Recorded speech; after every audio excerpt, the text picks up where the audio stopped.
écoutez, je suis très heureux de vous avoir tous les deux ce soir, Arnaud et toi, Melting Pot.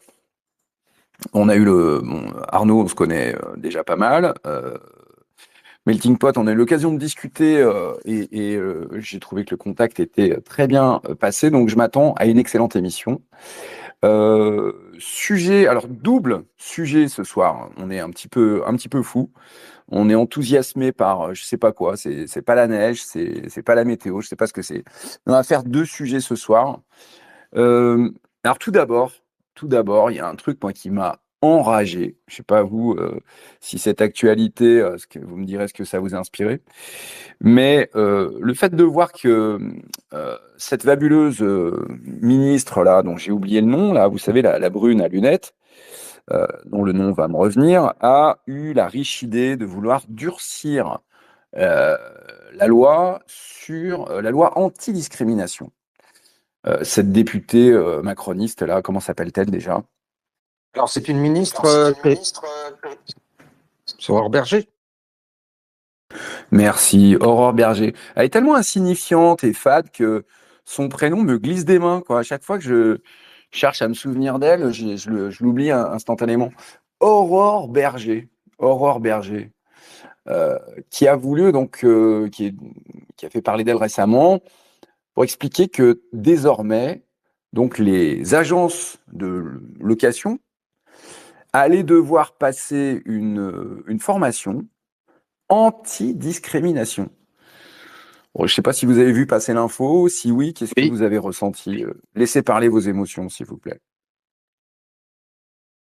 Ce que j'ai ressenti, moi, je vois que ce gouvernement prétendu de droite, en fait, va encore plus loin que les socialistes, honnêtement, parce que c'est pas nouveau, c'est toujours dans le cadre des fameux testings lancés par SOS Racisme. Ça fait presque 30 ans qu'on nous ennuie avec ça, et que la réponse, au lieu de se dire, faudrait peut-être se demander pourquoi les gens refusent, les propriétaires ou les agences immobilières refusent de louer à certaines couches de certaines populations, c'est les méchants racistes.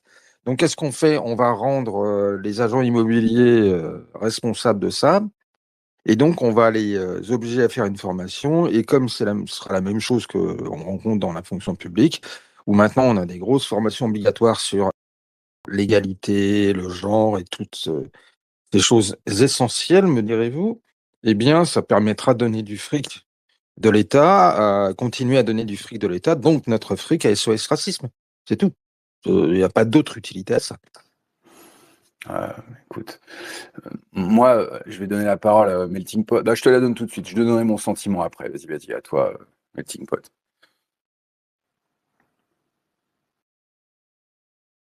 J'ai l'impression qu'il n'est Ah, plus là. ouais, non, il y a un petit problème. Attends, faut que je lui redonne faut que je lui redonne le statut d'intervenant. Apparemment, il y a eu un petit bug.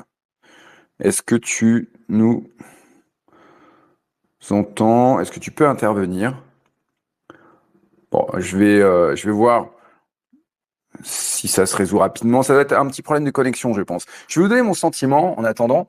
La raison pour laquelle tout ça, ça rend dingue, c'est parce que tout simplement, il y a eu la commission parlementaire dirigée par Charles Aloncle, où on a pu commencer à toucher du doigt l'iceberg du pognon englouti dans toutes ces conneries socialistes qui durent depuis 50 ans maintenant.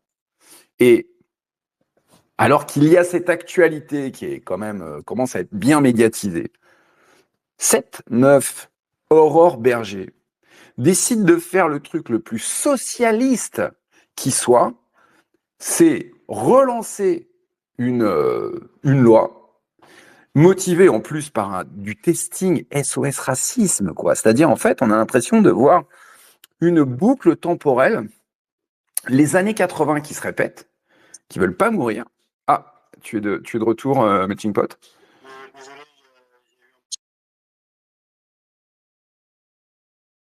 Non, pas de souci, je termine juste et je te redonne immédiatement la parole. Mais en gros, on voit que suite à enfin d'ailleurs, la commission d'enquête, elle est toujours en cours. Et on voit la montagne du pognon englouti par la mentalité socialiste du pays.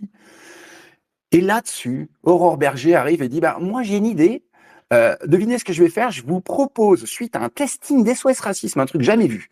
Alors, jamais vu. SOS Racisme a mesuré que les Noirs et les Arabes n'étaient peut-être pas assez facilement recrutés, c'est-à-dire ils rencontrent des petits problèmes quand ils demandent à louer un appartement. Et donc, on s'est dit que ça pouvait être sympa de durcir la loi anti-discrimination. Qu'est-ce que vous en pensez, les Français? Qu'est-ce que vous en pensez? Est-ce que j'ai une bonne intuition? Comment vous trouvez mon idée? Et là, on se dit, mais les années 80, en fait, sont infinies. Ça s'arrête jamais, quoi. T'as l'impression que quoi qu'il se passe, la socialie, enfin, ces petits rejetons démoniaques peuvent revenir indéfiniment. Enfin, je sais pas. Ça me semble tellement fou, quoi, que, étant donné l'actualité, la quantité de pognon qui disparaît, il puisse encore être possible d'arriver avec ce type de projet. Je te donne la parole, Melting Pot. Oui, alors encore une fois mes excuses pour le petit problème technique. Oui, bon bah moi je vois surtout ça d'un point de vue libéral. Donc on va toujours plus faire des obligations sur les propriétaires, même sur les patrons, etc. Et donc quelles conséquences à obliger les gens à prendre des Africains dans l'appartement? Bah, c'est que les gens vont arrêter de louer leur logement, puisque en fait, il y a un pragmatisme. Quand on loue son logement, on se rend bien compte quelle population pose un problème. Et donc, les coûts qui sont engrangés par les problèmes font que si on est obligé de prendre n'importe qui et donc des gens qu'on veut pas, et ben on va arrêter de louer. Donc, conséquence, c'est le français moyen ensuite qui va encore une fois en prendre plein la poire parce que le prix de l'immobilier, il y aura moins de logements disponibles, donc va encore monter, etc. Ça va être subventionné comme d'hab. Et puis c'est la boucle infernale. Il y a pas aussi, moi j'ai pas vu, il ne parle pas du pourquoi les propriétaires ne veulent pas prendre d'Africains. Peut-être qu'il faudrait peut-être qu'il faudrait qu'ils réfléchissent à ça aussi. C'est comme les testings j'ai eu un c'est comme les testings qu'il y a eu pour les offres d'emploi. Euh, les, alors attendez que je me souvienne bien. Pour les offres d'emploi, en fait, le CV anonyme faisait que en fait les Africains sont moins employés. Voilà, parce qu'ils ont moins de qualifications. Donc c'est toujours des trucs qui sont manipulatoires, qui ont des effets contraires à ce que les gouvernements recherchent en plus. Donc, je crois que l'État s'immisce, c'est encore plus ce bordel, quoi. Et puis, un propriétaire devrait avoir le droit, tout simplement, de louer à qui veut, de discriminer qui il veut. C'est le bon sens le plus total. Il y a le principe de propriété privée. On est propriétaire d'un bien, on en fait ce qu'on veut, quoi. Bordel, à un moment, ça suffit. Voilà. Et j'ai fini mon intervention qui est peut-être beaucoup trop longue. Non, non, non, pas du tout, pas du tout. Non, tu vois, ce que m'inspire, ce que tu viens de dire, Melting Pot, c'est que j'ai l'impression que les blancs du haut, les blancs de la prédation, n'auront jamais fini de s'en prendre aux blancs du bas, entre guillemets. C'est-à-dire, en gros, il y a effectivement un privilège blanc. Tous ces blancs de merde, là, qui passent leur vie à pourrir la vie des Français de souche ou des Français blancs du bas, il y a une véritable prédation de leur part qui s'exerce et qui fait en sorte que nous n'ayons jamais le droit de protéger notre identité, de protéger notre suprématie dans notre pays. Mais bon, en fait, c'est un mot qu'il faudrait réhabiliter puisque c'est notre terre ancestrale. Donc, normalement, il est évident que nous devrions avoir certains avantages, dont celui du choix. Il faut rappeler que la discrimination, traditionnellement, c'est lié à l'intelligence, c'est la capacité de filtrer entre ce qui est bon pour nous, ce qui ne l'est pas. Donc, si tu supprimes ça, si par exemple, si tu le fais au niveau du corps, la capacité de discriminer, eh bien tu meurs parce que en fait, tu flingues ton système immunitaire. Donc, la discrimination pour un bailleur, c'est son système immunitaire. Quand des blancs qui, eux, n'ont jamais ce type de problème, infligent aux blancs qui subissent le pouvoir euh, cette tendance infinie à détruire le système immunitaire, on va dire civilisationnel ou même social des blancs qui subissent le pouvoir, ben, en fait, ça s'appelle une guerre, quoi. ça s'appelle une guerre. J'ai l'impression qu'on prenne l'exemple de Anne Lauvergeon qui disait, alors moi, j'embaucherai plus les mâles blancs, de je ne sais plus qui, où à chaque fois on dit, bon bah non, les blancs, vous n'avez pas le droit de vous célébrer, vous n'avez pas le droit non plus de vous nommer, vous n'avez pas le droit non plus de vous reconnaître comme victime. En fait, au bout d'un moment, on se dit, mais il y a véritablement une prédation qui s'exerce de façon, alors qui n'est peut-être pas coordonnée, ni pensée comme un système, mais putain, au bout d'un moment, ça y ressemble, quoi. Ça devient très difficile de dire que c'est pas intentionnel. Bon, c'est ce que m'a inspiré ta remarque. Arnaud, je te redonne la parole. Effectivement, c'est cette guerre, mais il y a aussi un point qu'il faut mettre en avant, c'est que le fait que l'on vous impose, y compris pour un agence immobilière, donc pour un propriétaire d'un bien immobilier, de ne pas être en gros maître chez vous, parce que c'est ça, discriminer au départ, si on prend l'étymologie ou même, c'est en fait, discriminer au départ, c'est un terme neutre, ça veut dire séparer c'est un terme latin, hein, ça veut dire séparer. Et en gros, préféré, donc on vous interdit, et c'est bien entendu, on s'est arrangé pour que cela soit chargé négativement, mais c'est-à-dire qu'on vous interdit de préférer et surtout, on vous interdit de disposer librement de votre bien. Parce que c'est ça que ça veut dire. C'est qu'en gros, la France, soi-disant ce pays turbo-libéral, et écoutez, certains gauchistes, y compris au sein de la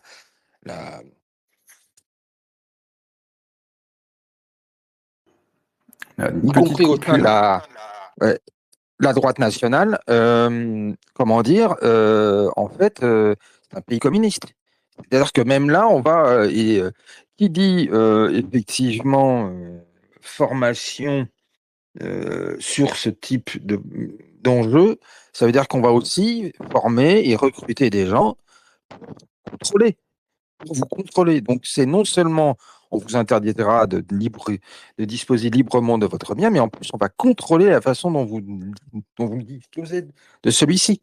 Donc, c'est complètement aberrant. C'est ça qui est fou. Et en plus, les gens qui vont être contrôleurs, j'imagine, facilement vont être eux-mêmes des extra-européens. Je ne sais pas si vous avez vu les réactions du RN là-dessus. Pour ma part, je ne suis pas allé voir si peut-être que vous avez jeté un œil. Donc, vous savez ce que le RN a dit à ce sujet éventuellement? J'avoue que j'ai rien vu passer, moi. Ouais, non, j'ai pas vu non plus. J'ai pas vu non plus, donc je sais pas ce que pense le RN. Mais même, enfin moi j'ai vu passer très brièvement, donc en fait ils veulent prendre des gens qui vont contrôler les propriétaires, ou c'est plutôt les agences immobilières, c'est ça? Ils vont les former. C'est-à-dire que quand tu seras agent immobilier ou salarié d'une agence immobilière, tu devras passer un stage obligatoire, donc par une structure qui sera certainement SOS Racisme ou quelque chose d'équivalent, la LICRA ou je ne sais quoi, où tu seras obligé de comprendre que c'est pas bien de discriminer les noix et les arbres. Alors, je vois que en Angleterre, c'est déjà le cas, hein. Évidemment, l'Angleterre, ça ne surprend personne, mais au Royaume-Uni d'ailleurs, c'est pas que l'Angleterre, il y a des amendes très lourdes qui sont réellement appliquées contre les bailleurs qui discrimineraient des personnes en raison d'ailleurs de quelques motifs que ce soit, parce qu'ils ont eux aussi toute une liste de critères qui ne doivent pas être considérés comme valables pour appliquer une discrimination quelconque. Bon, je vais demander si parmi les auditeurs qui sont avec nous ce soir, si vous avez des exemples de cas personnels où vous avez déjà été confronté à ça, ou si éventuellement ça vous a mis en concurrence avec des extra-européens, puisque dans les faits, il faut aussi rappeler un truc qui est évident et que tous les Français de souche, euh, en tout cas ceux qui ne sont pas favorisés, savent, c'est que dans les faits, l'accès aux logements sociaux priorise les noms à consonance extra-européenne. Moi, je me souviens que je viens de la ville de Roanne. À Roanne, il était, c'était un secret de polichinelle, mais le maire de l'époque, qui était un copain de Mitterrand, qui s'appelait Jean Auroux, favorisait l'attribution dans les attributions de logements, comment on appelle ça, de HLM, donc d'habitation à loyer modéré, il les donnait en priorité à des familles dont le nom était à consonance maghrébine. Et moi, je me souviens très bien qu'à l'époque, tout le monde à gauche explosait de rire en entendant ça. Et un jour, alors petite anecdote personnelle, je me suis retrouvé chez la mère d'un ami qui bossait à la mairie et il y avait chez elle quelques amis en fait de son bureau. Et j'étais présent et les femmes en présence se sont esclaffées en relatant cette anecdote et en disant, en rappelant cette rumeur selon laquelle, eh bien, les noms à consonance maghrébine étaient posés sur le haut de la pile. Puis d'un coup, il y a une petite dame qui était présente, qui parlait pas beaucoup, et qui s'est exprimée et qui a dit, ben en fait, c'était vrai. Parce que moi, je travaillais dans ce service et j'étais chargé de faire ça, moi. Et là, d'un coup, il y a eu un silence. C'est-à-dire qu'on est passé des éclats de rire. Je vous certifie que c'est vrai, je l'ai vécu, la scène. Je l'ai pas, je la tiens pas de quelqu'un qui l'a vu et qui l'a transmise à quelqu'un d'autre. Je l'ai vu de mes yeux à Rouen. D'accord? Et cette petite nana, là, qui était à la retraite depuis, nous a dit, bah oui, c'était vrai, en fait. Il y avait vraiment des attributions. Enfin, nous, on nous demandait de de servir en premier les familles dont le nom était à consonance maghrébine. Ce qui était, en fait, une rumeur, en fait. Faut être honnête, on n'avait pas vraiment les moyens, moi en tout cas, j'avais pas vraiment les moyens de vérifier si c'était vrai. Mais simplement, ça sentait le vrai puisque on savait qu'il y avait des tas de familles qui attendaient, des familles de Français, de Blancs, et qui étaient servies en dernier concrètement, quoi. Donc, voilà, la chose qu'il faut retenir, c'est qu'on est dans une situation où depuis des décennies, putain, des décennies, c'est l'exact contraire qui est vrai. Ce sont des familles noires et arabes qui sont servies en premier dans ces attributions de logement à loyer modéré. Est-ce que, bah, je suppose que je vous dis pas quelque chose qui est nouveau pour vous. Oui, oui, oui. Alors, je suis désolé, j'ai vraiment des bugs. J'espère qu'on m'entend. C'est la première fois que ça me fait ça. Je crois que c'est parce que je suis passé sur l'ordinateur, donc je tiens vraiment à m'excuser auprès des intervenants et du chat. Non, non, pas de souci, on Euh, t'entend, on t'entend. Écoute, on te mettra un ok. petit peu de goudron avec des plumes si ça se reproduit, mais Ouais, non, non, voilà. je te Parce taquine. que je Non, suis non, c'est bon. redescendu encore, je sais pas ce qui s'est passé et ça m'a remis intervenant, donc très bien. Bah au niveau des HLM, enfin de toute manière, il y a de la discrimination anti-blanche pour le coup. De toute façon, vous allez dans n'importe quelle barre d'immeuble HLM, vous voyez bien les populations qu'il y a dedans, donc juste l'observation du réel, c'est déjà assez fort. Mais ensuite, en fait, les familles privilégiées, c'est les mères avec des enfants, donc les mères seules avec des enfants, ou les familles avec beaucoup d'enfants. Bon, bah, je vous fais pas un dessin qui fait beaucoup d'enfants en France, voilà. Et puis il y a eu des scandales aussi il y a quelques mois, si je me souviens bien, qui ont été révélés. On a vu que dans plein de mairies de France, pour l'attribution des logements sociaux, en fait, il y a des gens qui payaient. C'est-à-dire que on lâchait un petit billet. Moi, j'ai vu des sommes qui pouvaient aller jusqu'à 5 000 € qui étaient glissés à l'agent municipal, aux fonctionnaires, pour avoir tel ou tel logement. Moi, j'ai été fonctionnaire. Je sais quel genre d'agents municipal prennent des billets sous la table. Voilà. Donc, je ferai pas un plus grand dessin que ça. Et pour ce qui est des contrôles, je viens de voir. Donc, je me suis renseigné vu que je buguais. Euh, oui, en fait, de ce que j'ai vu, donc ils voudraient faire des contrôles sur les agences immobilières et les propriétaires, renforcer ces contrôles-là via des associations en envoyant plusieurs dossiers pour avoir un logement qui sont les mêmes mais avec des gens avec des noms différents et une couleur de peau différente. Alors moi je veux bien mais je ne vois pas comment ces tests prouvent quoi que ce soit puisque le but c'est de prouver la discrimination. Je vois pas comment on peut incriminer ensuite condamner un propriétaire s'il reçoit deux dossiers de location qui sont exactement les mêmes et qui prend le dossier de la famille blanche. Enfin, qu'est-ce qui prouve qu'il y a eu discrimination? Rien du tout. Donc, ça me paraît totalement lunaire. Voilà. Oui, c'est vrai. En plus, techniquement, ça va être difficile, quoi. Il faudrait que ça se. Il faut, en fait, c'est important ce que tu dis parce que comment dire, le fait de rappeler l'évidence, bon, c'est une chose que les gens sachent qu'ils sont pas fous et que toute la France constate la même chose. Mais c'est important aussi de dire, vous savez, ils peuvent pas faire grand-chose. C'est-à-dire que le droit de discriminer vient en réalité de l'évidence économique elle-même. C'est pour ça que je parle de droit à discriminer dans le titre de l'émission, puisque en fait, ce droit découle de l'évidence.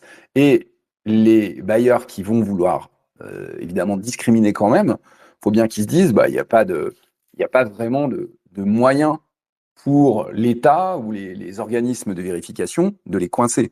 Euh, Avant de passer la parole à Arnaud. Juste, j'insère une phrase. C'est juste, il faut pas, ça sera aux propriétaires et aux agences de pas être bêtes. Donc, si tu refuses un dossier parce que voilà le nom est à consonance, il suffit juste de ne pas envoyer un texto, une preuve en disant, enfin, ne pas tenir de propos discriminants en fait. Et il y a aucune preuve quoi. Donc, et voilà. J'ai fini mon incise. Bien sûr, bien sûr. Non, non, c'est important de le rappeler. Et je veux dire, le but de cette émission, c'est de dire aux propriétaires enfin, oui, de le faire quand même, c'est-à-dire de faire ce qui s'impose, quoi, à mon sens. Je lis un commentaire de Alaric de Bourgogne juste avant de donner la parole à Arnaud. Moi et ma mère, qui vivions dans une chambre de bonne miteuse à Paris, avons attendu 7-8 ans avant d'avoir un appartement HLM. Voilà. Arnaud, c'est à toi. Mais moi, je vois deux choses. Effectivement, il y a l'impossibilité technique, mais je pense que surtout, effectivement, c'est plus un effet d'annonce politique, c'est-à-dire pour montrer que le macronisme, même le macronisme dit de centre droit, c'est tout simplement de la socialie.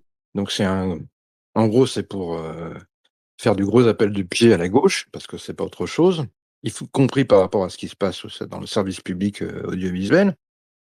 Mais c'est quand même aussi, peut-être, c'est peut-être aussi pour, à mon sens, préparer l'idée qu'à terme, on ne sera plus du tout propriétaire de nos biens.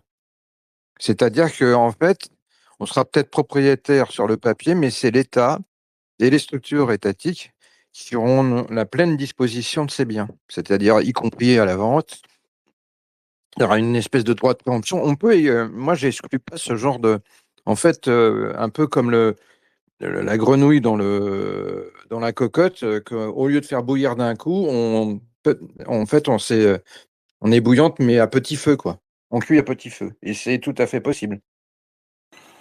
Ouais, ouais, non, mais effectivement, il y a un aspect de dépossession qui est multi-niveau, puisque tu es dépossédé à la fois parce que tu es certain que tes taxes ne feront que augmenter, taxes foncières notamment, enfin, c'est pour des services toujours plus pourris, mais aussi parce que Et puis même tous les travaux qu'on t'oblige à faire, que tu sois toi-même propriétaire, et encore plus propriétaire d'un bien que tu loues, ouais. on t'obligera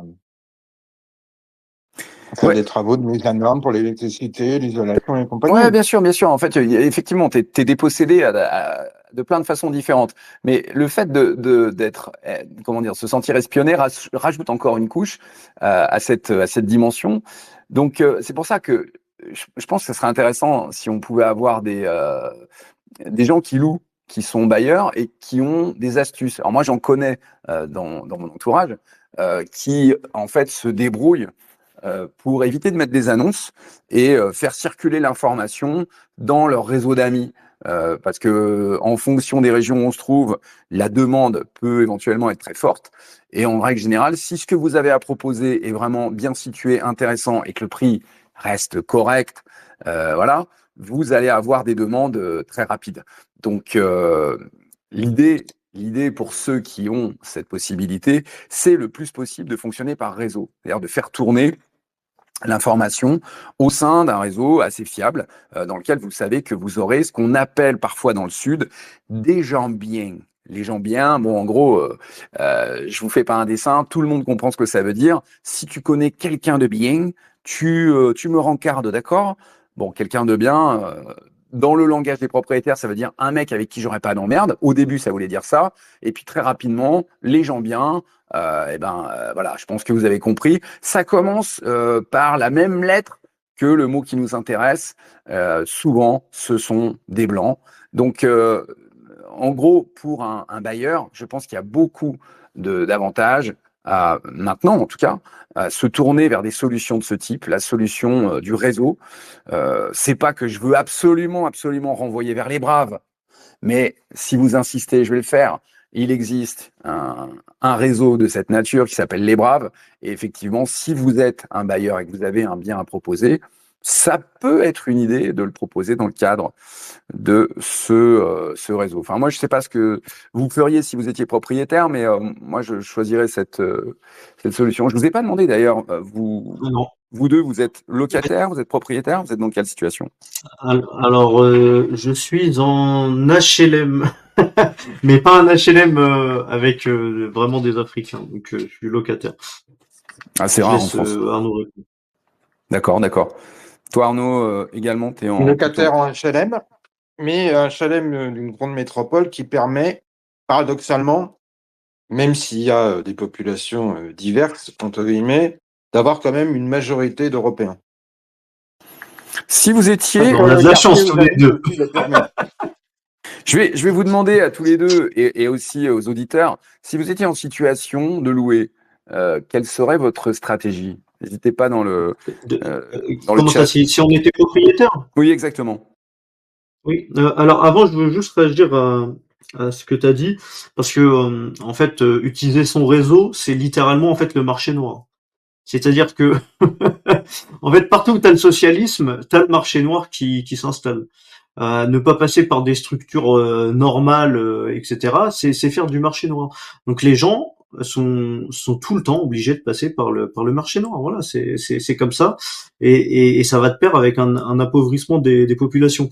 Ensuite, si moi j'étais propriétaire en France et que je voulais louer, ben, en fait non, je ne deviens pas propriétaire en France. Parce que, mais alors là, c'est au-delà de la question comment louer à quelqu'un de mon ethnie, c'est que il y a un vrai problème du marché immobilier au niveau économique en France. Et là, mais ça fera un hors sujet, mais le problème, c'est aussi la génération des retraités, qui fait qu'il y a toute une politique qui maintient le prix de l'immobilier à la hausse pour pas faire perdre du capital aux boomers qui votent pour le centre.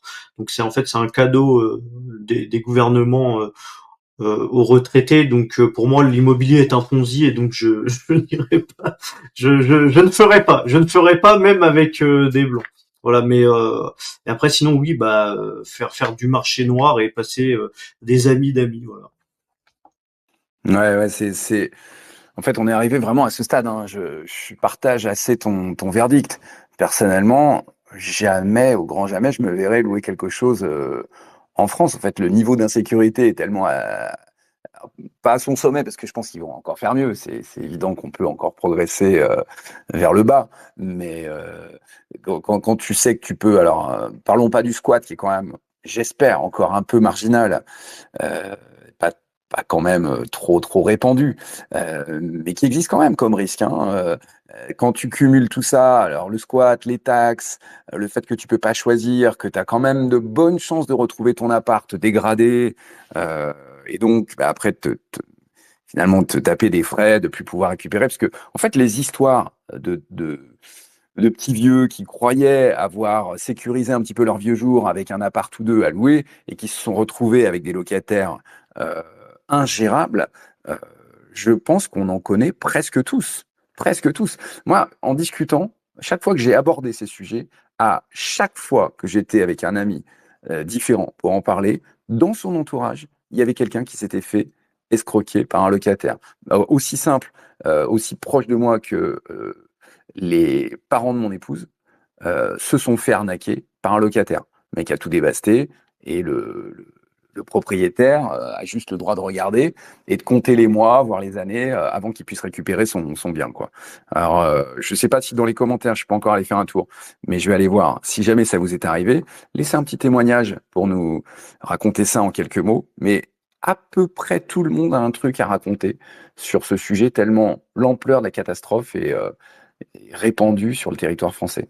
Toi, Arnaud, Tu as déjà envisagé de mettre un bien en location ou de devenir Non, mais propriétaire en France?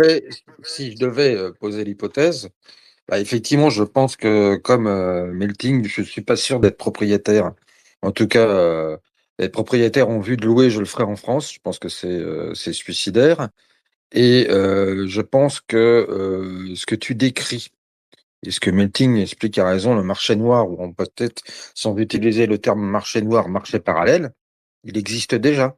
Moi, j'ai déjà été confronté à ça, y compris en région parisienne.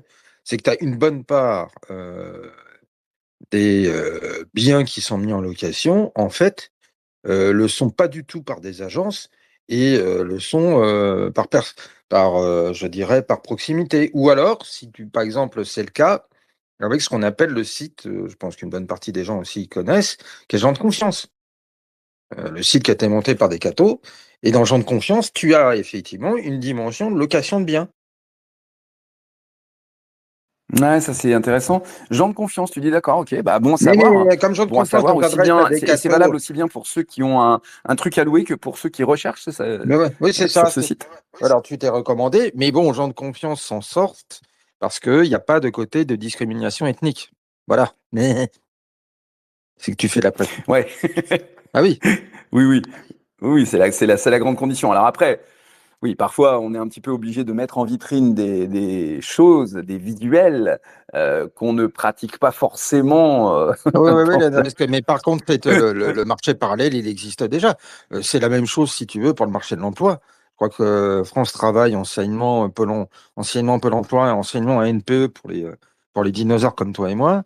En gros, c'est une part très faible du marché. Par contre, c'est gavé d'argent public, bien entendu, et que l'essentiel des annonces, en fait, c'est le réseau et le bouche à oreille.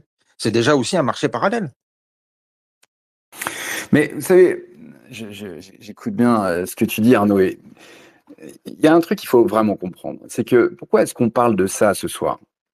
Parce que évidemment, notre émission, elle a un grand thème central, c'est en fait comment résister à l'invasion de notre territoire par tous les moyens. Or, cette histoire-là de non-discrimination, donc en fait de dépossession, d'accord? Cette histoire de dépossession, qu'est-ce qu'elle signifie? En fait, c'est l'application concrète de la conquête du territoire et c'est le moyen de le rendre euh, impossible à renverser, enfin du moins à comment dire, à inverser. En fait, ils font ça parce que c'est l'exact contraire de la remigration. Ça consiste à implanter ces gens partout où il est possible de le faire et non seulement à les implanter dans le territoire, mais à les implanter dans nos têtes, dans nos imaginaires, de façon à ce que nous ne puissions plus voir une France où il n'y en a pas. De cette façon, ça colonise non seulement le territoire, mais ça colonise notre imaginaire et notre esprit. Or, Disons la que ça raison pour laquelle il colonise faut notre absolument, quotidien. Ça colonise notre bien sûr, quotidien. ça colonise notre quotidien. Et surtout, voilà, ce que l'on doit opposer à ça, c'est vraiment l'expression du droit à la discrimination. C'est pour ça que je le formulais comme ça, parce que la discrimination est un droit fondamental qui n'est même pas législatif. En fait, il découle de l'évidence économique, territoriale et identitaire. Si la discrimination devait vraiment être abolie dans les faits, dans la réalité, mais en fait, le pays disparaît instantanément. Discriminer, c'est tout simplement vivre. On en a besoin à tous les niveaux, même notre corps pratique cette politique. Donc c'est pour ça que je voulais insister sur cette idée et planter en retour dans la tête des gens l'idée qu'il y a un droit à la discrimination. Et j'estime que c'est un acte de résistance de le formuler de cette façon et de le répéter jusqu'à ce que les gens commencent à ouvrir un œil et à se dire, mais attends, mais ouais, c'est vrai que c'est un droit fondamental qu'on veut m'arracher. C'est ce que vraiment les gens doivent se planter dans le crâne. La discrimination correspond totalement à un droit. Et il faut rétorquer, répliquer avec une rhétorique de combat, un lexique de combat, et opposer à ce qu'ils nous mettent dans le crâne une riposte. Donc c'était un petit peu ça euh, l'idée avec cette notion. Je fais un petit tour commentaire. Arnaud, je t'avais peut-être un peu coupé, ou Melting Pot, si tu veux rebondir pendant que je regarde ce que nos Oui, auditeurs. bah moi je veux dire que je suis d'accord avec ce que tu as dit. Après, en fait, nos deux visions sont dans le fond sont les mêmes, mais sur la forme, moi je le fais autrement. C'est-à-dire que toi tu parles de droit à la discrimination, moi je parle de liberté de choisir. C'est-à-dire que quand je communique là-dessus, je me mets plus sur un prisme libéral. Mais en fait, c'est juste la forme qui change. Hein. On est libre de louer à qui on veut, on est libre de faire ce qu'on veut. Donc, ouais, moi je le mets plus sur un prisme de liberté individuelle, de libéralisme, parce que à mon humble niveau, j'ai l'impression que en fait, ça fonctionne mieux pour convertir des centristes et des gauchistes là-dessus. Ce droit à la discrimination sur le critère ethnique, je trouve il est aussi très important. C'est quasiment plus de fond, mais il est encore tabou, quoi. Il est encore tabou en France, malheureusement. C'est le tabou. Ce qui est amusant, c'est qu'on a affaire littéralement à l'éléphant au milieu de la pièce, mais personne ne veut le voir, quoi. C'est le tabou ultime. Il n'y a pas d'autre tabou que le tabou ethnique et racial. C'est le tabou actuel. Et même à droite, c'est le tabou parce qu'on oubliera. Il ne faut pas oublier que dans le genre loi en faveur de nous imposer des populations même si on n'est pas d'accord, et donc d'aller en leur faveur, effectivement, de nous déposséder du quotidien, parce qu'un logement, c'est vraiment ce qu'il y a de plus quotidien. C'est-à-dire que quand vous les avez dans votre voisinage, c'est pas la même chose que de les voir à la rigueur à la télévision. Quand vous les avez au quotidien, c'est pas du tout la même chose. Et qui dit dans le quotidien, ça dit y compris quand vous allez en crèche, quand vous déposez vos enfants à l'école, au collège ou au lycée, quand vous faites vos courses, les restaurants que vous voyez, les boutiques que vous voyez, c'est pas du tout la même chose. C'est la loi Dallot. Et on rappellera que c'est sous Sarkozy qu'il y a eu la loi Dallot. La fameuse droit opposable au logement, c'est-à-dire qu'en gros, Mamadou, qui a 4 femmes, ces 4 femmes sont comme par hasard 4 mères isolées. Et on explique que ces 4 femmes ont des difficultés pour trouver un logement. Et donc, il faut qu'on leur trouve impérativement un logement. Et que, qui plus est, que on ne peut pas non plus les virer parce qu'il faut d'abord qu'on leur trouve un logement. Si on doit les virer. C'est le serpent qui se mord la queue. J'ai des témoignages intéressants. J'ai Bjarne qui me dit, pas de grands témoignages personnels, mais ma ville a accueilli un centre de migrants. La vie nocturne est morte. La vie sociale de la cité aussi, par légitime méfiance. Le centre est devenu un dortoir précaire. La culture se cache dans des niches privées. Ça, c'est très, très juste. Et donc bourgeoise. Niche privée et donc bourgeoise. Ville morte. Et puis, Pragmatique, qui envoie un message très intéressant, il dit 48% des agences immobilières valident les demandes illégales des propriétaires refusant les locataires d'origines étrangères. Oui, parce que j'imagine que propriétaires et agences immobilières, même combat, et même expérience. Donc, voilà quoi, retour d'expérience égale retour d'expérience, quoi. C'est quelque chose d'indépassable. Ce qui est, Vas-y, excuse-moi. Non, mais je termine d'un mot. En fait, c'est simple. Les gens au gouvernement n'ont jamais travaillé dans le privé, tout simplement. Voilà une grande partie d'explication. Je te redonne la parole. Non, ben, pour le centre de migrants, bon, alors, je vais faire attention à ce que je vais dire, mais les Français devraient aussi se réveiller et pas se laisser faire, quoi. En Bretagne, ils n'ont pas voulu un moment accueillir un centre de migrants. Il y a eu des manifs, ils sont allés voir le maire de manière un peu costaud. Le centre de migrants n'a pas eu lieu. Moi, quand j'ai vécu à Aubervilliers quelques années, pour la petite anecdote, parce que je la trouve rigolote, j'avais un voisin qui mettait la prière 5 fois par jour. En fait, je me suis pas laissé faire. C'est-à-dire que chaque fois qu'il mettait la prière, moi je mettais mon enceinte avec des films porno à fond, jusqu'à ce qu'il arrête de mettre sa putain de prière de merde, en fait. Voilà, il faut faire de la résistance passive. Ah bah oui, bah je peux te dire que ça a duré 2 jours. Après, il a arrêté. À 4 heures du matin, t'as un film porno à fond dans tout l'immeuble. Mais donc voilà, faut pas se laisser faire. Il y a plein de moyens de résister de manière pacifique. Les gens ont peur des conséquences, mais quand vous avez un voisin qui vous pète les couilles parce qu'il est d'une certaine ethnie, faut pas se laisser faire. Faut faire de la petite résistance qui va lui. En fait, c'est à celui qui est le plus résistant à ce qu'on lui casse les couilles. Donc il faut être très très con, quoi. Il faut répliquer de manière la plus légale possible, bien évidemment. Non, mais c'est marrant parce qu'en fait, au moment où tu as raconté ton anecdote, j'ai eu la scène de OSS 117 qui m'a sauté au visage, tu sais, quand il fait taire le muezzin en disant mais tu vas fermer ta gueule, ouais. Oui, oui. Ah, moi je l'ai fait de manière un peu moins classe, mais Non, ouais, écoute, je te félicite pour cette initiative. Tu as entièrement raison. Il faut toujours rappeler aux Français que le pouvoir du ras-le-bol est entre leurs mains et que personne ne viendra les sauver. Il n'y aura pas de Jeanne d'Arc, il n'y aura pas d'intervention magique. C'est à eux de tout faire de A à Z. Et je pense que c'est l'énergie de la colère et du ras-le-bol qui va finir par faire les choses, ou il ne se passera rien d'autre que la poursuite de l'invasion. Euh, je vais. mais ça me fait penser à un truc. J'ai un tweet qui avait été ban il y a quelques mois.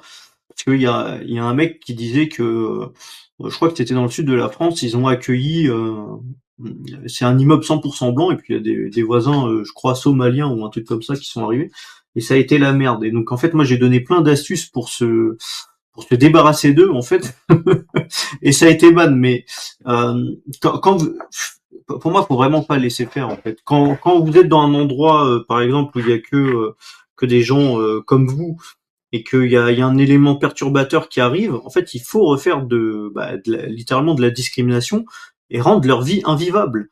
C'est-à-dire que il n'y a pas de bonjour, vous croisez les voisins dans l'ascenseur, vous soufflez, ou même vous sortez de l'ascenseur. En fait, vous êtes dans l'ascenseur, il rentre dans l'ascenseur, vous sortez en disant à voix haute, putain, j'ai pas envie d'être dans l'ascenseur avec lui et tout, et vous faites comprendre, et tout l'immeuble doit faire comprendre, vous ne serez jamais accepté ici. Voilà. On vous rejette à 100%. Vous n'avez rien à foutre ici, en fait. Et après, je ne dirais pas d'autres conseils que j'ai donnés, mais on peut imaginer des œufs, etc. Mais bon, ouais, je reste là. Non, ouais, non, mais je valide totalement. Enfin, on est dans une situation où, je vais pas dire que tous les coups sont permis, mais en gros, oui, Et enfin, il ça, en va de notre, je mettrais juste un bémol à la saine réflexion et au conseil que vient de donner Melting. Ça, à la rigueur, c'est quand on est éventuellement locataire dans un parc privé. Dans du logement HLM, Oui. vous pouvez être sûr et certain que le locataire qui subira cette résistance passive ira chouiner auprès de l'organisme et c'est vous qui allez morfler. Alors oui, Enfin, pour rapide. alors moi je mettrais encore une précision, c'est-à-dire que dans un HLM, de toute façon, si votre immeuble c'est déjà 90% d'extra-européens, de toute façon ça sert à rien de le faire. Il faut qu'en plus l'immeuble soit d'accord avec vous. Si c'est juste une personne qui vient d'arriver, vous pouvez ne pas aller jusqu'aux œufs, mais juste être très très désagréable en fait, faire de leur vie un enfer. Et ça fonctionne très bien, mais il faut être encore en majorité. Donc oui, ça fonctionne plus dans le parc privé. Pour le coup, Nodin a raison. Bah, écoutez, messieurs, moi, je suis assez d'accord avec cette remarque, à savoir, il faut faire preuve de prudence, mais il y a toujours une solution. Donc, il faut slalomer entre les piquets du légal, du possible, et trouver un moyen, effectivement, de résister. Alors maintenant, je voudrais quand même donner la parole à la défense. J'ai avec moi un invité qui répond au doux nom d'Abdel Krim, au moins il annonce la couleur, et qui va nous dire un petit peu quel est son ressenti, si vous le permettez. Donc Abdel Krim, toi, qu'est-ce que tu en penses de cette situation? Et moi, si vous voulez, je vous explique. Moi, en France, je suis bien intégré. C'est surtout la langue, tout ça, j'y parle bien. L'HLM, j'étais bien installé. Je suis bien content. J'ai chaud, c'est pas de problème. Les seuls soucis que j'ai maintenant, c'est plus que là, quand j'ai fait les business, que je suis en bas des immeubles, j'ai les problèmes de la caméra. Et ça, c'est insécurité pour le business. Je ne peux pas être sûr que je vais continuer à travailler. Donc, si je peux demander à la Madame République de supprimer éventuellement les caméras, parce que je compte un petit peu sur les municipales 2026 pour éventuellement avoir moins les caméras. Ça gêne le business. C'est pas bon pour le travail, quoi. Si tu peux faire, Madame, en sorte qu'il y a moins la caméra pour que je puisse travailler, puis puisse vendre un petit peu le business, ça serait mieux pour mon intégration, si possible. Donc voilà, c'était la remarque d'Abdelkrim qui nous demande si c'est Mamadou, là. possible. C'est Mamadou. Et ça me fait ma transition. Hasard de dingue. Hasard de dingue, ça me fait ma transition sur la deuxième partie d'émission.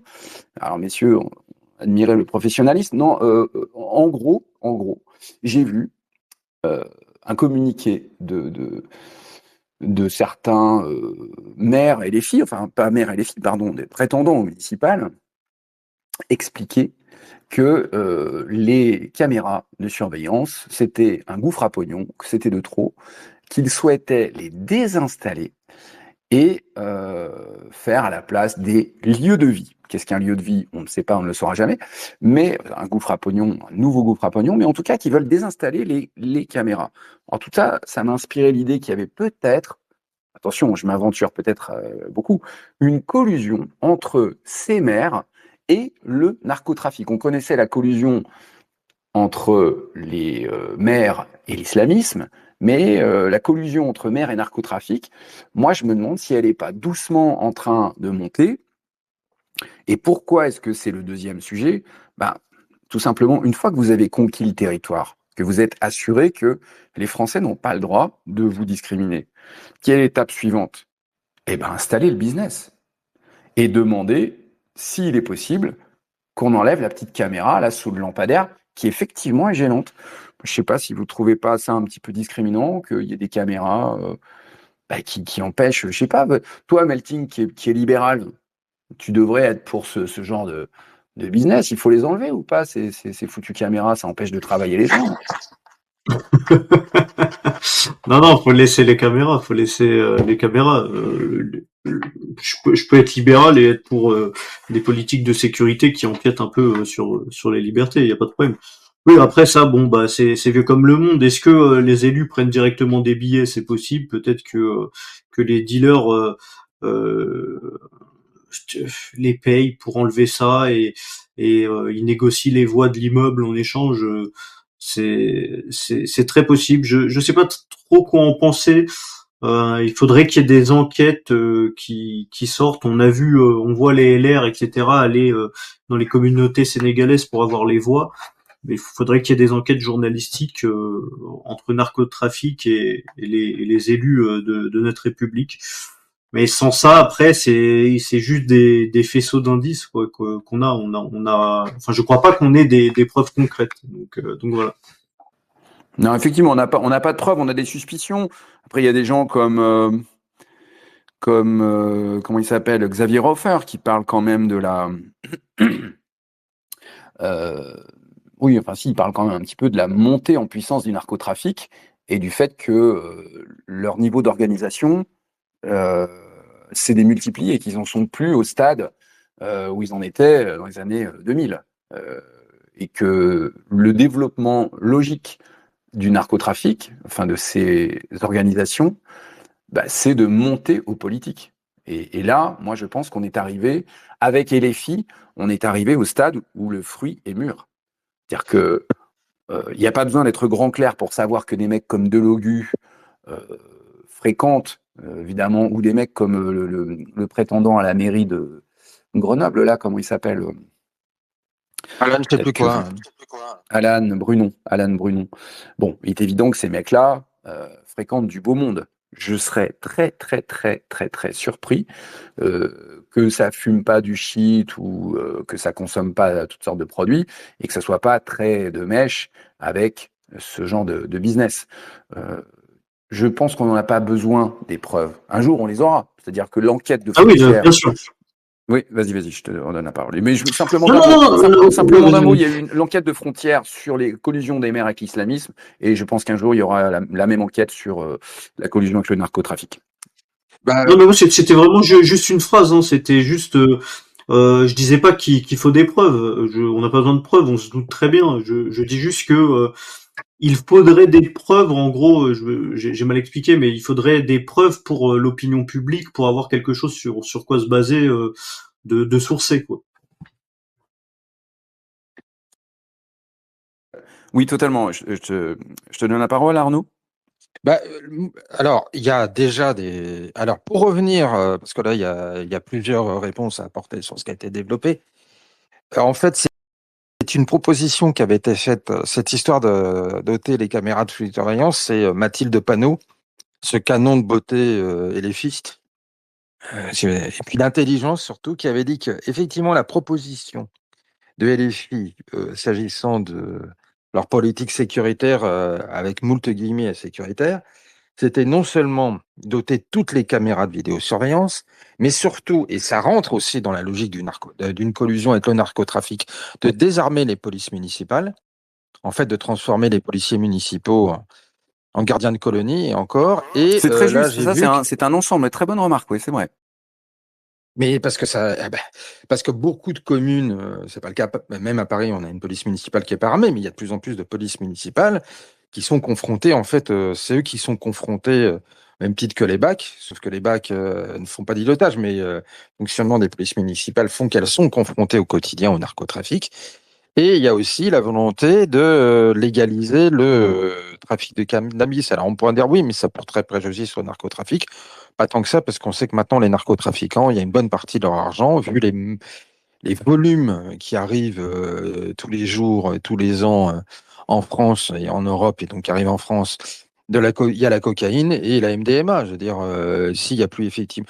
Le trafic de cannabis, oui, d'accord, mais c'est plus vraiment le cœur de métier des trafiquants.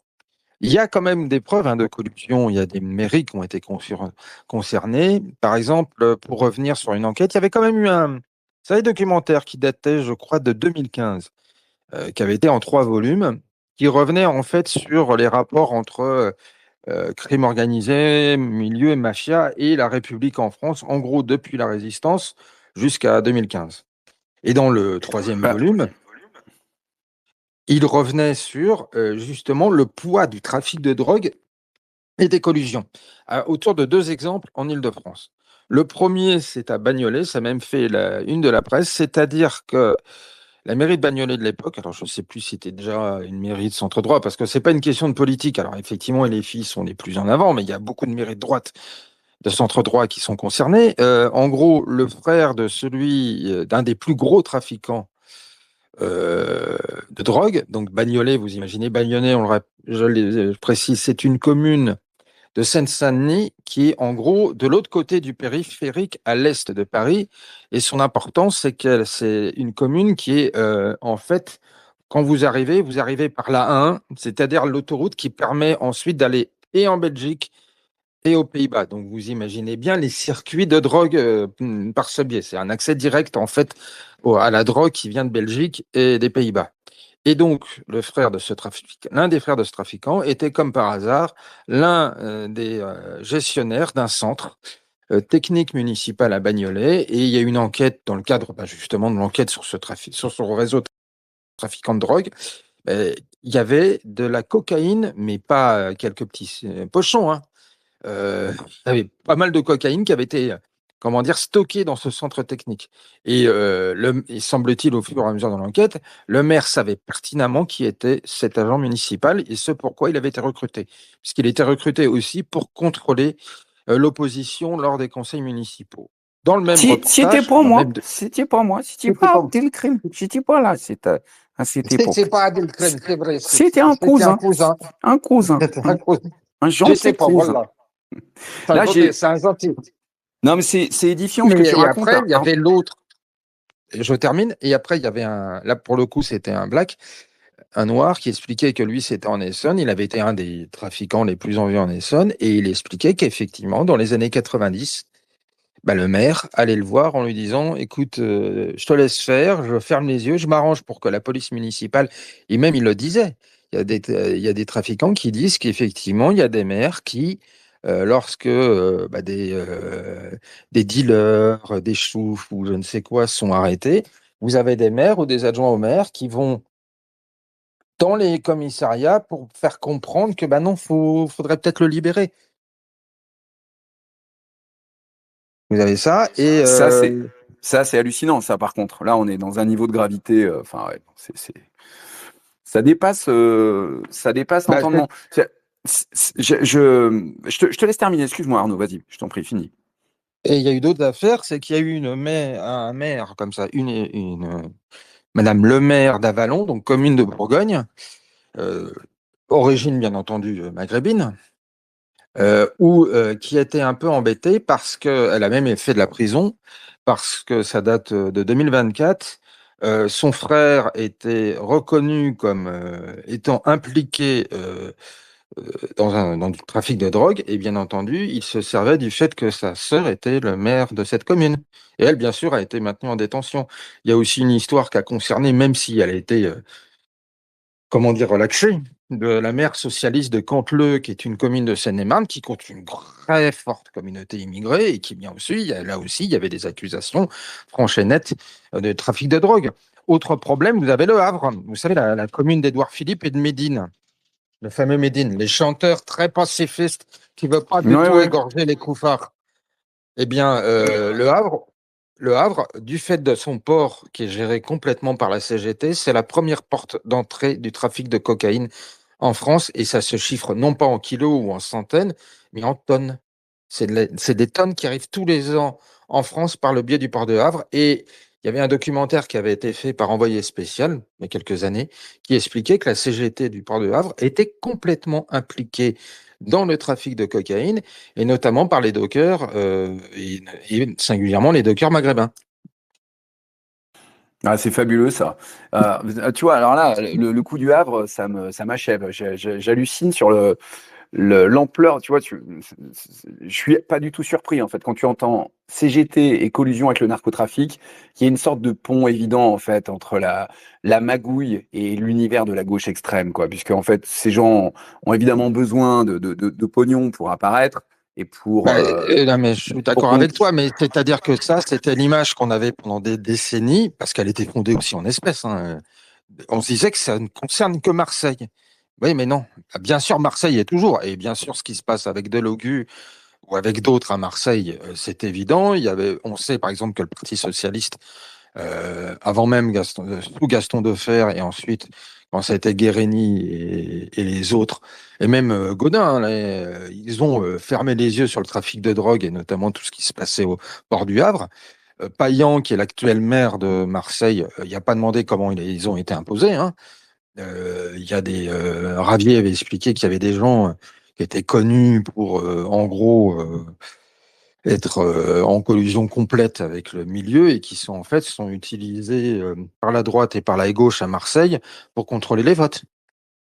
Mais tant Ah pis. ouais, c'est dingue. Tu vois, là, même la ville de Tant que c'était Moras, Marseille, on se Martigues, disait, bon, ça la- va, c'est Marseille, on s'en fout. il y a la ville de Mais sauf que Moras, maintenant, Martigues, c'est c'est partout Slavique. en France.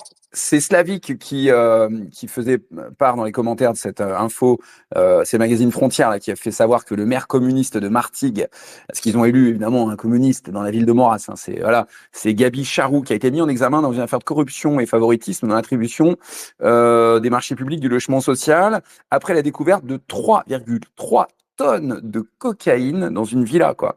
Fabuleux. On est dans, c'est le bonheur ce pays, Bah quoi. oui, C'est parce que vraiment. pour revenir, je suis désolé d'insister, mais ça fait longtemps que je m'intéresse à cette question, parce que c'est le trafic de drogue, et maintenant on sait qu'il y a des collusions depuis plusieurs années entre le trafic de drogue et le financement du terrorisme. Et singulièrement en France, hein, faut pas. Avant des années, on se disait qu'il y avait une distinction entre les islamistes et les trafiquants de drogue. C'est plus du tout le cas, mais vraiment plus, hein. C'est vraiment plus le cas, hein. C'est-à-dire les uns et les autres marchent ensemble. C'est que quand vous êtes maire et que vous avez un pouvoir, et notamment, ou imaginons vous n'êtes pas maire, mais vous êtes adjoint au maire au logement, ou vous êtes le responsable du logement social pour une commune. Vous imaginez pas le poids que vous avez. Et effectivement, comme l'a rappelé tout à l'heure Melting, le fait qu'il y a de la corruption, et c'est souvent par ce biais qu'il y a de la corruption, bah, qu'est-ce qui se passe? Il y a des articles, il y a des études qui ont été faites. Il y a eu une commission, un rapport d'une commission d'enquête sénatoriale. Il y a aussi un rapport de la Cour des comptes au sujet de la corruption des agents publics, qui explique bah, quand, oui, vous pouvez corrompre ou vous arranger pour que certains obtiennent des logements sociaux, en sachant pertinemment que les locataires de ces logements sont en fait des nourrices, et vont se servir de l'appartement pour que ça soit un lieu de stockage du trafic qui est en bas de la tour.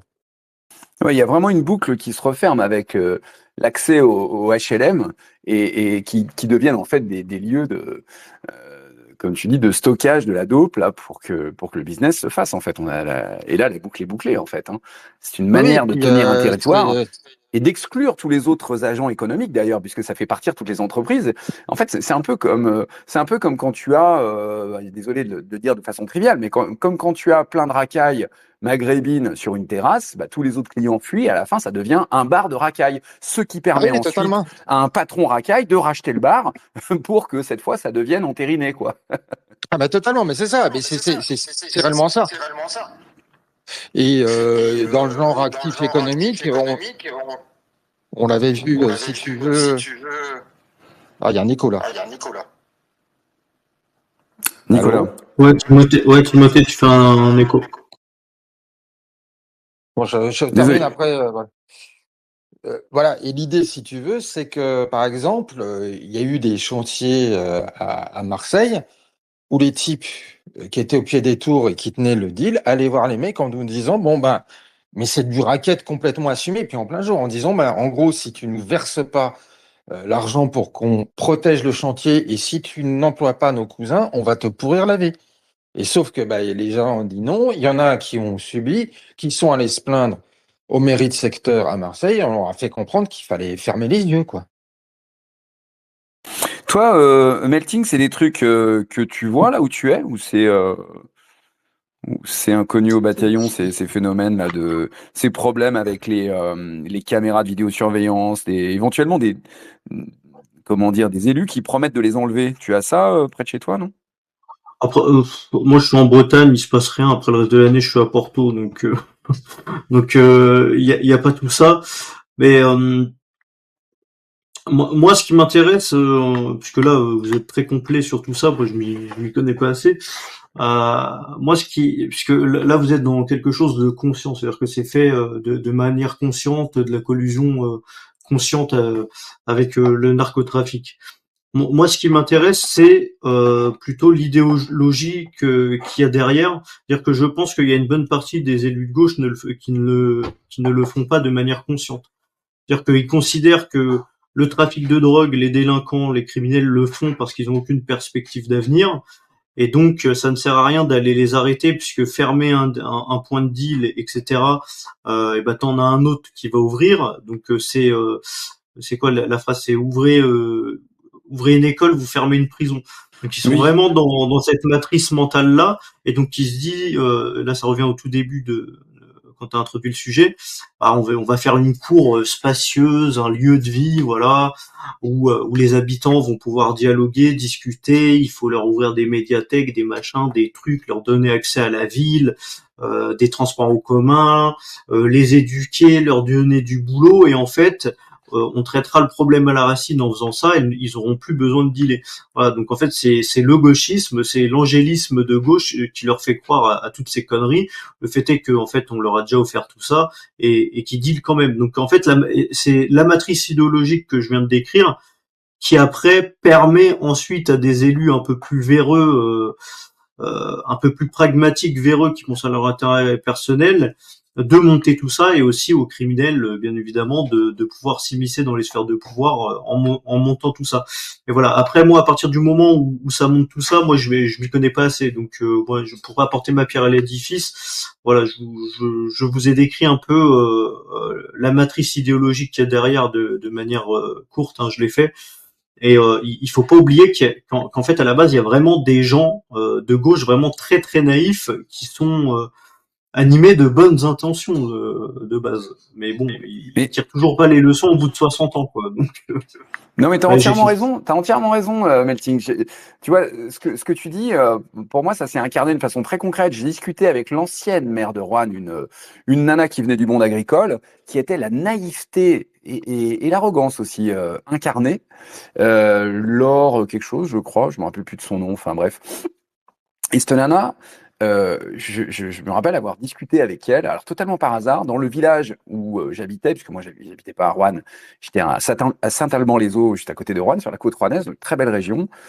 Et à la terrasse du petit bar du village se pointe l'ancienne maire de Roanne et une amie à elle. Et elle se met à déblatérer sur ce sujet, sur le sujet des discriminations, du vivre ensemble, de la société inclusive et toutes ces conneries.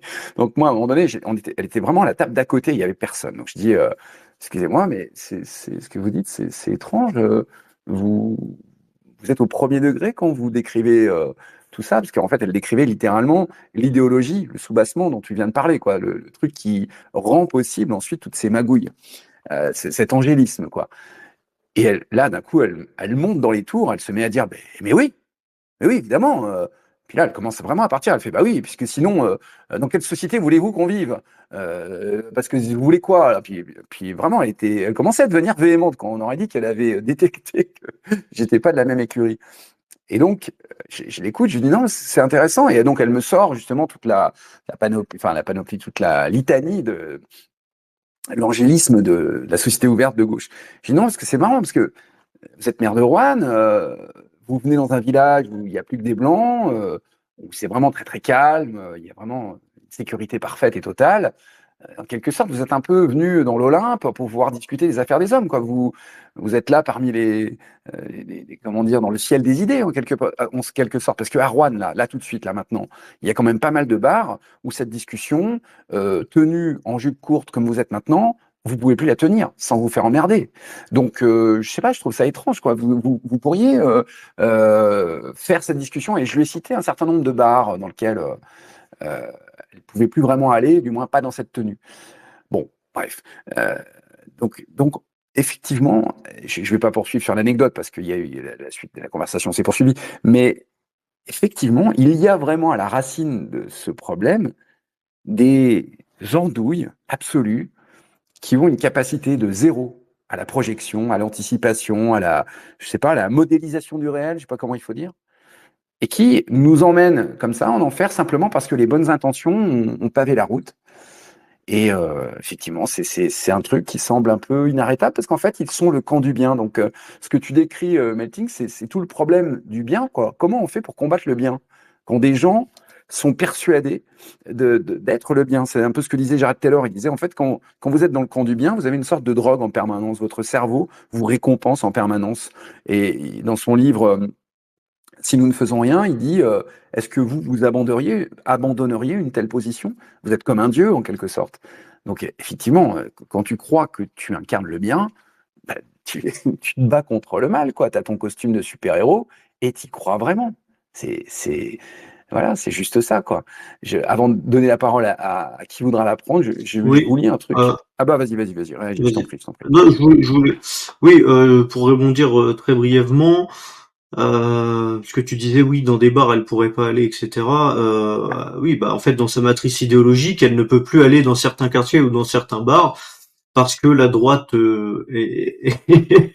gouverne le pays depuis toujours en fait et Ah oui, n'a c'est pas mis vrai. les moyens nécessaires pour faire en sorte que on assimile les populations, qu'on les mette bien et donc qui se sont repliés sur des trucs sur leur identité à cause de nous puisqu'on est des méchants. Et ensuite, comment combattre le bien? Moi, je pense que c'est à nos politiques et à nos débatteurs de plateau télé qui, lorsqu'ils débattent avec la gauche, doivent utiliser les mêmes armes. C'est-à-dire que moi, quand les rares fois où j'ai débattu et quand je réponds sur Twitter à des gauchistes, je dis toujours je suis le bien, le bon, le juste. On est les gentils, vous êtes les méchants, vous êtes des ordures. Et donc en plateau télé, je sais pas, par exemple, on débat avec un communiste, eh ben il faut lui rappeler qu'en fait le communisme c'est la même chose que le nazisme et donc que ce monsieur est une ordure. Ce que j'aime bien faire aussi avec les gauchistes, c'est quand je parle avec eux, c'est en fait je rentre tout de suite dans l'émotionnel, je jette l'anathème et je dis en fait vous avez sur les mains le sang du Bataclan, voilà. C'est ça vos politiques. À cause de Oui, vous, les c'est gens ce qu'il faut meurent. faire. Voilà. Et il faut renverser le truc. Et nous, on protège. Nous, on est le bien, en fait. Nous, on est les gentils. Vous êtes les méchants. Vous êtes communistes. Le communisme, c'est l'une des deux idéologies du XXe siècle qui a fait des millions de morts. On a interdit le nazisme. Le communisme devrait être interdit. Et vous n'avez pas honte de propager des idées qui ont fait 100 millions de morts.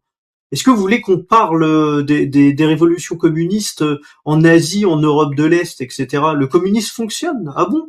Alors pourquoi est-ce que quand le mur de Berlin est tombé, c'est les Allemands de l'Est se sont enfuis à l'Ouest, pardon, et il n'y a pas eu d'Allemands d'Ouest qui sont passés à l'Est? Pourquoi?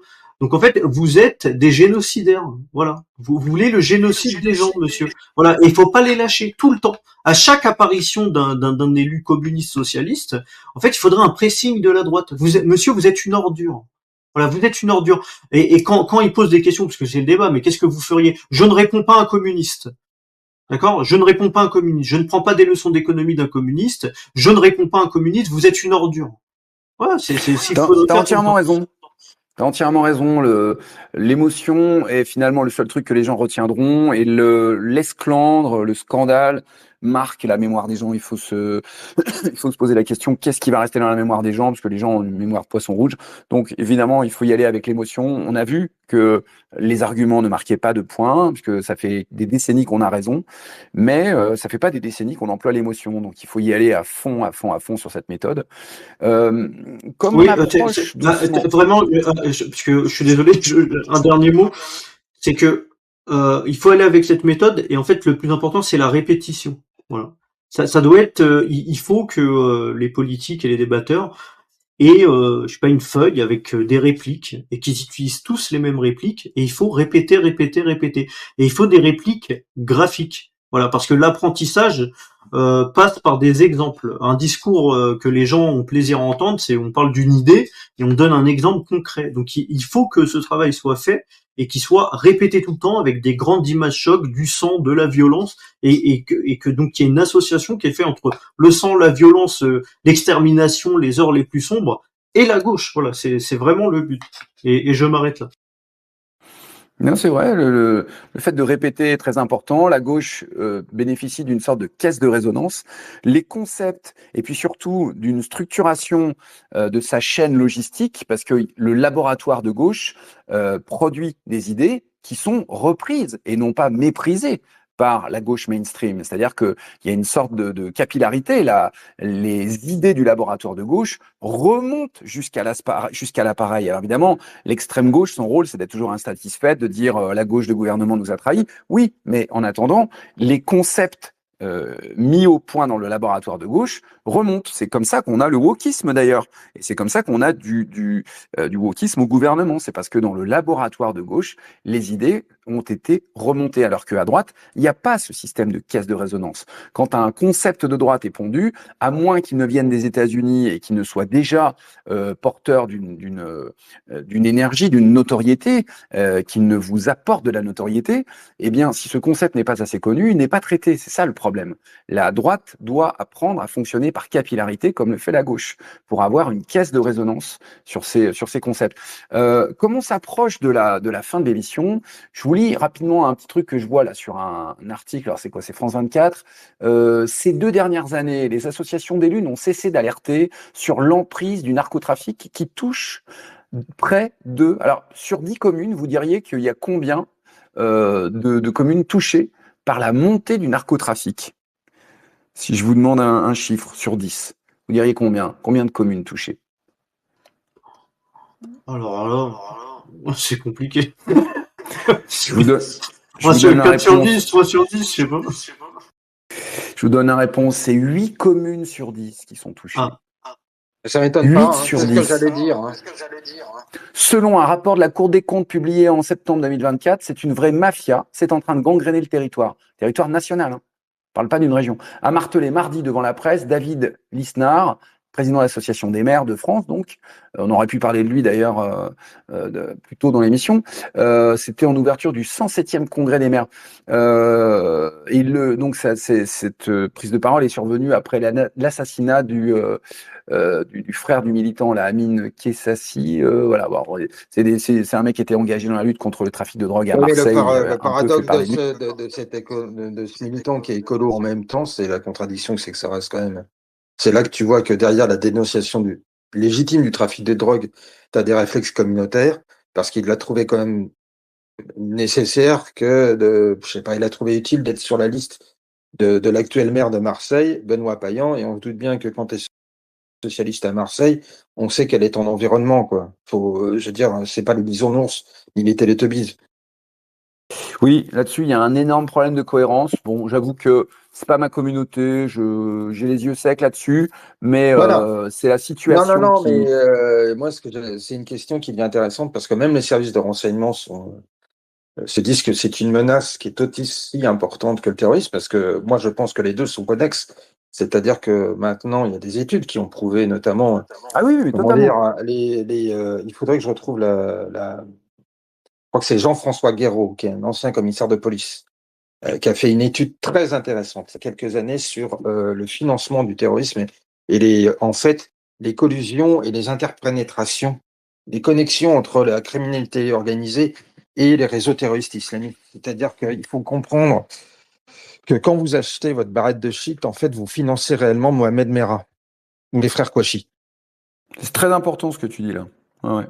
C'est pas Et uniquement, vous financez Rachid ou Moussa qui fait chier dans une cité, c'est que vous financez réellement les frères Kouachi ou Mohamed Merah ou Mohamed Atta. Et pour terminer, il y a des études pour parler aussi de la collusion et la lâcheté, parce que parfois, quand même, c'est pas uniquement, si tu veux, le fait que des élus sont corrompus ou il y a des gens directement actifs dans les réseaux municipaux qui participent du trafic de drogue, même sur l'aspect, on va dire, purement administratif. Ou du moins faciliter sur le plan administratif le trafic de drogue. Et également, c'est un aspect qu'il ne faut pas négliger, le blanchiment. Dites-vous bien que dans une ville, comme vous voyez exploser ce qui était à un moment les kebabs, maintenant c'est les salons de coiffure, les barbiers, tous les barbershops. Là aussi, un gros moyen qui sert à blanchir l'argent du trafic de drogue, ce sont les boucheries halal. Alors déjà, sur le plan hygiénique, ça pose un problème, mais en plus, vous participez au blanchiment. Quand il y a des gens qui disent oui, mais après tout, il n'y a plus que cette boucherie-là, ouais, il n'y a peut-être plus que ces boucheries-là, à part rappeler toute la dimension du halal lors de l'excellente émission que tu avais faite avec le docteur de Peretti. Vous financez le terrorisme. Je suis désolé, vous financez ouais, le c'est terrorisme. très vrai, c'est très vrai. Écoute, Et là, je voyais donc un reportage qui avait été fait, je ne sais plus quand, je crois peut-être en 2000, je ne sais plus quand, je crois que c'était 2024 ou 2025. C'était une journaliste de France 3 à Rennes, je crois, qui suivait dans un quartier de Rennes, hein. On ne parle pas de Marseille, on ne parle pas de Lyon, on parle de Rennes.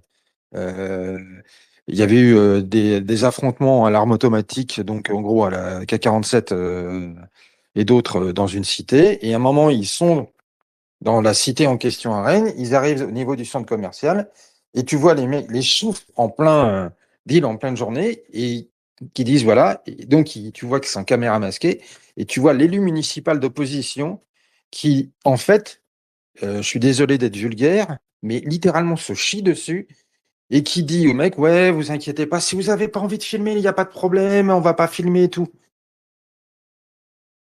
Ben ouais. voilà, donc c'était. Non, mais en Et fait, j'avais ces entendu là aussi. témoignages-là, on a tous des trucs. Moi, je peux vous en raconter un. À la sortie du lycée dans lequel je travaillais, moi, j'ai vu des femmes flics municipales attendre la fin de la récré, que les dealers qui étaient à 10 mètres devant elles aient fini de dealer. Elles discutaient avec le CPE pour faire genre bon bah là on est occupé donc on n'intervient pas, on va intervenir après. Donc ça discutait, oui oui tout à fait, n'est-ce pas, certes, en outre, hein, voilà, voilà, voilà. Et ils attendent, ils attendent, ils attendent. Et à la toute fin de la récré, quand les dealers ont fini de dealer puisque les élèves vont rentrer, là j'entends les femmes policiers municipales en surpoids, toutes des femmes, hein, disent bon eh ben allez on y va et on leur montre pas qu'on a peur. C'est pas on leur montre qu'on n'a pas peur, c'est on leur montre pas qu'on a peur. Cette phrase-là, elles me l'ont gravée dans le cerveau et je les vois passer lourdement devant moi, se diriger vers le seul mec qui restait et qui évidemment s'est cassé, mais même pas en courant, simplement il marchait plus vite qu'elle. Tu vois, Tu m'étonnes, simplement il marchait plus vite qu'elle. Bref, 110, bon, 90 kilos de graisse. Non, mais voilà. Enfin bon, bref. Du coup, juste pour terminer, ce sera mon mot de la fin, puisqu'on arrive à la fin de l'émission. Je lis juste un truc sur les chiffres. Les maires n'ont jamais autant investi dans la sécurité, et en particulier dans leur police municipale. En 2024, une enveloppe globale. Écoutez le chiffre. En 2024, pour la sécurité, hein, au niveau municipal, une enveloppe globale de 2,28 milliards d'euros a été débloquée. En plus de ce qui était déjà alloué. 2,28 milliards d'euros étaient débloqués. Donc c'est un chiffre qui est en hausse de 41% en 7 ans. Ça va, on est bien. Ça va. C'est l'Observatoire des finances locales. Et donc, ça, évidemment, c'est les policiers municipaux qui vont devoir gérer tout ça. Mais il y a aussi le problème de. Donc, c'est Jackie Caisson, qui est un maire d'hiver droite à Saint-Genis de Saintonge, en Charente-Maritime, qui dit: j'ai fait installer une caméra à la sortie du collège, où il y a souvent des attroupements de jeunes. Qui sont ces jeunes? Oh, voilà, moi, je sais pas. Moi, c'est pas moi, c'était mon cousin. Il y a souvent des attroupements de jeunes. J'aimerais bien pouvoir en installer davantage, mais l'installation coûte cher et en plus, il faut ensuite payer quelqu'un pour regarder toutes ces images. Bah oui, et oui. Donc voilà, tous ces maires d'hiver droite, enfin, à la place de d'hiver droite, moi je mettrais plutôt que d'hiver, je mettrais fausse droite. Ils sont bien gentils, mais je veux dire, quand vous avez fait le cordon sanitaire pendant des décennies, puis après vous arrivez avec votre petite caméra pour dire: bah ouais, mais qui c'est qui va regarder les images parce que c'est vrai que on sent un petit peu l'incohérence poindre. Voilà quoi, en gros, la situation du comment dire, du maire, 2026. Donc écoutez, je sais pas ce que vous avez vous comme maire qui va se présenter par chez vous. Moi apparemment j'ai 2 fonctionnaires, donc je crois que j'irai même pas voter parce que ça va être à peu près équivalent à ce que les 2 sont à peu près équivalentes, et l'ancien maire, un boomer, va se retirer. C'est le cas dans beaucoup de petits villages. Je pense que ça va pas être pour le mieux. Euh, je ne sais pas ce qui va se passer de votre côté. Peut-être que pour le mot de la fin, vous pouvez nous donner des nouvelles de là où vous êtes. Est-ce qu'il y a quelque chose de sympa qui se profile à l'horizon? Est-ce que vous avez des candidats mignons pour qui voter? Alors, j'en ai aucune idée parce que je suis pas. Et moi, en fait, quand il faut aller voter, je me rends au centre de vote et puis je vois il y a qui. Et je vote le plus à droite possible, voilà. Mais et si jamais il n'y a pas du RN ou du Reconquête, moi je vote pas, voilà, tout simplement. Mais moi, je crois, pour les législatives, j'ai eu quoi? Je crois que il y avait que du RN. Néanmoins, si je peux me permettre un petit mot, si vous êtes sur Paris, ou même si vous n'êtes pas sur Paris, euh, moi j'enjoins tout le monde à pousser la campagne de Sarah Knafo, qui fait une campagne municipale exceptionnelle, qui reprend des codes de plus jeunes, qui cherchent à aller chercher les abstentionnistes, et qui du coup, comme alors je sais qu'elles sont fâchées avec Marion Maréchal, etc., mais Reconquête et Marion Maréchal ont quand même s'emparent justement de ce qui est fait par les militants et par la métapolitique internet. Puisque tout à l'heure tu en parlais, Timothée, en disant que c'est fait à gauche mais pas à droite, et donc je voulais réagir à ça, donc j'en profite maintenant. Du coup, la campagne de Knafo justement répond à ce critère-là, et Marion est aussi du genre à respecter tout ça. Donc il faut le pointer du doigt quand c'est fait.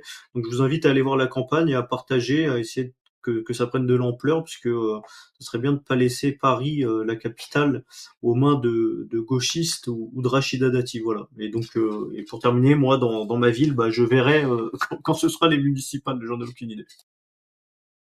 Très bien. Arnaud, un mot de la fin très très court, si tu peux nous faire ça. Moi, c'est simple, je vais inaugurer le principe de voter pour un maire d'arrondissement et pour le maire de Paris. D'accord. Donc moi, je suis confronté directement effectivement l'échéance parisienne. Et bien entendu, s'agissant du maire de Paris, au premier et j'espère vraiment au second tour, je voterai Knafo. Patriote, C'est un bravo. très beau mot de la fin. Je pense qu'on peut difficilement faire mieux. En tout cas, j'étais ravi de faire cette émission avec. On peut faire un retour sur le narcotrafic, et qu'il existe aussi à Paris. Il y a des collusions à Paris, il ne faut pas croire. Vous avez certains arrondissements de Paris, vous comprenez qui sont vraiment les patrons. Et vous dites bien que les socialistes et même Rachida Dati, faut rien contre, quoi. Faut arrêter, quoi. J'ai eu peur que ce soit le, le mot de la fin qui relance l'émission. En tout cas, je te remercie pour cette conclusion. Je vous remercie tous les deux. Toi en particulier, Melting Pot, d'être venu. Ça m'a fait très plaisir de pouvoir discuter avec toi et de t'avoir avec nous dans le grand regain blanc. Merci à Arnaud, vous. mais c'est nous qui te remercions. Arnaud, je te remercie très sincèrement également pour Merci. ta présence et ta participation riche et dense. Je t'en J'espère, chers auditeurs, que vous avez aimé cet épisode du Grand Regain Blanc qui sera monté très rapidement et disponible également sur l'espace de Melting Pot dès que ce sera monté, donc aux environs de demain, on va dire. Voilà, j'ai été vraiment heureux de vous voir aussi nombreux. On sera de retour dimanche prochain pour un sujet dont je vais vous parler très bientôt. Je vous remercie tous d'avoir été là. Je vous souhaite une très très bonne semaine. On essaye de vous donner de l'énergie pour la semaine qui vient, le dimanche soir.